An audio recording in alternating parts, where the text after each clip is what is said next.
Start करने से पहले, जैसे कि मैं ऑलरेडी अपनी प्रीवियस वीडियोस में भी बताती हूँ आपको, सबसे पहले आपने क्या करना है, टॉपिक पढ़ना है, जो भी टेक्स्ट का टॉपिक है, जिससे आपको थोड़ा सा समझ आ जाए कि एक्चुअल में राइटर जो है वो किस टॉपिक के ऊपर बात करने वाला है।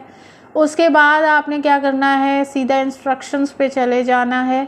इंस्ट्रक्शंस जैसे ट्रू फॉल्स नॉट गिवन है, येस नो नॉट गिवन है, ट्रू को टी की फॉर्म में लिखना है, फॉल्स को एफ की फॉर्म में लिखना है, किस तरीके से लिखना है।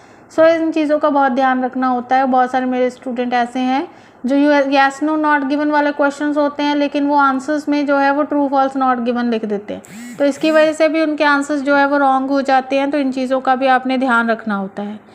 सेकेंड चीज़ जो ये है कि स्टेटमेंट्स को पढ़ना है आपने, जितने भी वहाँ पर क्वेश्चन है टेक्स्ट 1 में, ठीक है, जो फर्स्ट पैसेज है वहाँ पर जितने भी क्वेश्चंस है उनको आपने थॉरली रीड कर लेना है, प्रॉपरली रीड करना, अंडरस्टैंड करना, हाईलाइट कर सकते हो आप कीवर्ड्स को, और उसके बाद जो है वो पैसेज पे चले जाना है और रीड करना स्टार्ट करना है।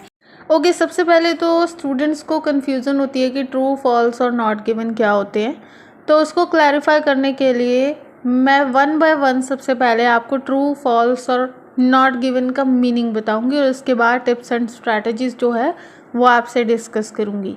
अगर मैं बात करूं कि ट्रू क्या होता है, ट्रू का मतलब होता है करेक्ट, बिल्कुल सही। लाइक अगर फॉर एग्जांपल स्टेटमेंट में दी हुई इंफॉर्मेशन और टेक्स्ट की दी हुई इंफॉर्मेशन दोनों सेम है, मतलब same not in the word same है ये नहीं हम देखेंगे, सिनोनिम्स सेम है ये भी नहीं देखेंगे, मीनिंग अगर दोनों की सेंस, मतलब स्टेटमेंट की सेंस और टेक्स्ट की सेंस, दोनों की सेंस का मतलब सेम निकल रहा है, ठीक है, सेंस सेम है, तो इट मीन्स वो स्टेटमेंट मेरी क्या होगी, ट्रू होगी। Okay, what do false mean, the next question arise in your mind. So false का क्या मीनिंग होता है, तो मैं आपको बता दूं, फॉल्स का मीनिंग होता है कि जब आपकी स्टेटमेंट, क्वेश्चन की स्टेटमेंट और टेक्स्ट में दी हुई इंफॉर्मेशन आपस में मैच नहीं करती, बल्कि अपोजिट होती है, ठीक है। वहाँ पर हो सकता है कि आपको स्टेटमेंट जो है वो नेगेटिव वे में दी गई हो और वहाँ पर पॉजिटिव वे में हो, ठीक है। टेक्स्ट में हो सकता है कि टेक्स्ट में नेगेटिव वे में दी गई हो और स्टेटमेंट में पॉजिटिव वे में हो।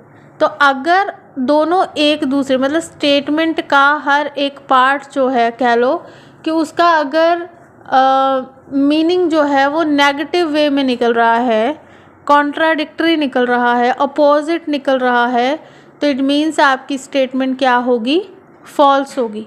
अब बहुत सारे स्टूडेंट ऐसे होते हैं जो ये कहते हैं कि ये जस्ट सिमिलर सी तो बात हो रही थी, सेम टू सेम तो बात हो रही थी, जस्ट नियर अबाउट वही तो उसने बात कही थी, तो ये ट्रू क्यों नहीं है, ये फॉल्स क्यों हो गई।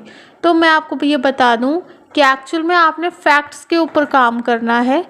जब आप कहते हो कि इसका, जब मतलब किसी दी हुई इंफॉर्मेशन का को आप अपने अकॉर्डिंग सोच के, समझ के, अजम्पशंस करके सोचते हैं कि इसका मतलब यही निकल रहा था, तो वहाँ पर आप हमेशा गलत हो जाते हो, ठीक है। तो आपने कोई अजम्पशंस करनी ही नहीं है, कुछ सोचना ही नहीं है अपनी तरफ से, जो भी गिवन है उसी में से ही फाइंड आउट करनी है इन्फॉर्मेशन, ठीक है। गिवन है कि जो एप्पल्स हैं, एप्पल्स आर रेड, ठीक है। सो एप्पल रेड कलर के हैं, ठीक है। और दूसरी साइड पर अगर हम देखें टेक्स्ट में, तो कई बार क्या होता है कि most of the apples are red.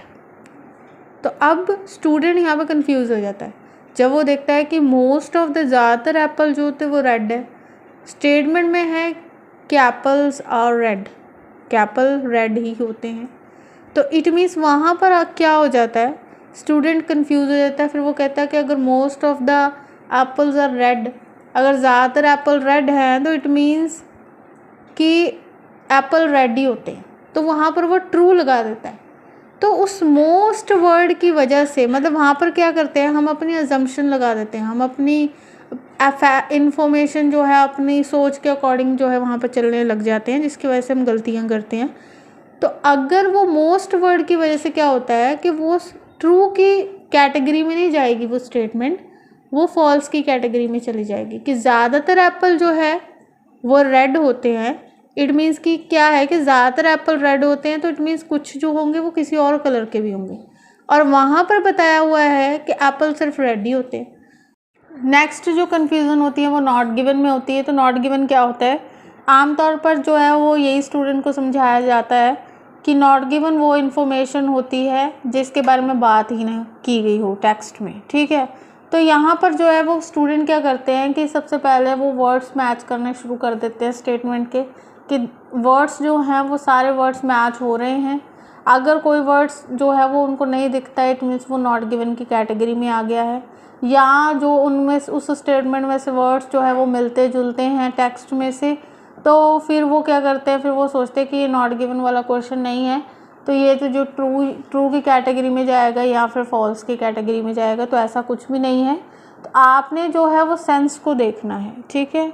तो इसमें आपने कंफ्यूज नहीं होना है। हो सकता है कि वर्ड्स भी मैच करें, उनके सिनोनिम्स भी मैच करें, लेकिन हो सकता है कि सेंस ऑफ सेंटेंस की जो बात है, मतलब सेंटेंस की जो सेंस है, वो जो सेंटेंस का मीनिंग है और टेक्स्ट का मीनिंग है वो आपस में, मतलब कह लो कि उसकी बात ही ना हो। मतलब वो स्टेटमेंट में जो है वो ऑथर का मीनिंग या कहने का मतलब कहीं और जा रहा है, और पैराग्राफ में जो है उसके बारे में कुछ बात नहीं हो रही है, तो वो फिर नॉट गिवन की कैटेगरी में चला जाता है। Don't forget to subscribe my channel and please share my videos as soon as possible with your near and dear ones, so that they can also get the benefits of these videos.